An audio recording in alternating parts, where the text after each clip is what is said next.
Principles for Reducing Extraneous Processing in Foreign Language Classes by Maria Astudillo. The objective of this video is to explain you how to optimize students' learning in a foreign language class by implementing 3 principles for reducing extraneous cognitive load. Cognitive load theory is an instructional theory that considers the limitations of working memory during learning.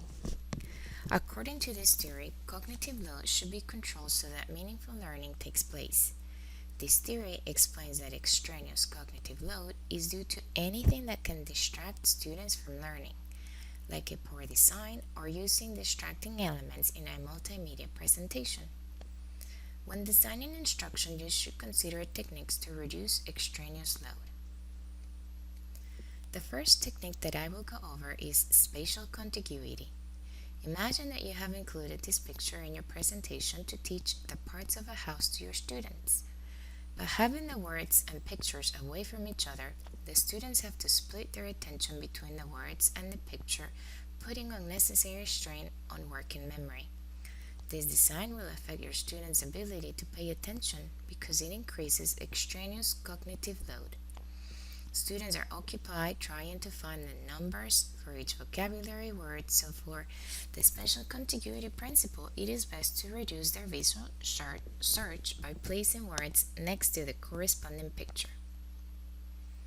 This picture is a good example of spatial contiguity because you can see how the words and pictures are placed near each other to reduce the visual search. Avoid using legends or text far away from the picture they describe to reduce visual search. The second principle I will explain is the temporal contiguity principle. Imagine I'm introducing students to this vocabulary. I pronounce it, they repeat it, and then I show them the picture with the parts of the house. When you present a narration that is followed by a picture or vice versa, you are not taking advantage of the dual channel assumption. You are just choosing one channel, and this makes the selecting and organizing the words and pictures more difficult because the visual and auditory processing channels are receiving information at different times. This may cause students to miss essential information by the time they see the picture. This is a better example of the temporal contiguity principle. The words and corresponding picture are presented at the same time. This principle works according to the dual channel assumption in the cognitive theory of multimedia learning because it makes it easier for students to select relevant information and create a mental representation of words and pictures presented at the same time, so they can be organized in working memory. The third example I want to explain is the coherence principle. Many of us have created multimedia materials with pretty pictures that do not add instructional value to the lesson. Let's look at this picture for my lesson on the parts of the house. What do you think about the picture? Does it represent a word to the left of it? There are so many things going on in this picture that students are having to figure out what the picture is representing. Extraneous text and graphics can lead to sensory overload and result in decreased learning, so this picture does not help students in the selecting phase.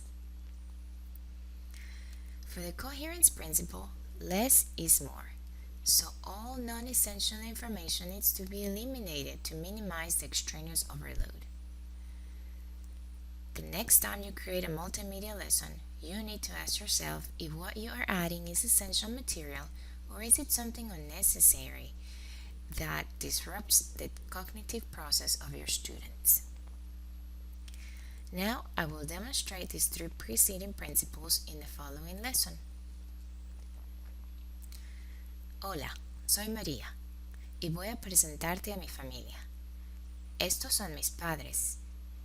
Mi madre es Ana y mi padre es José. Tengo una hermana, Isabel. Y tengo un hermano, Juan. That's the end of my video. Let me know what you think in the comment section below, and thank you for watching.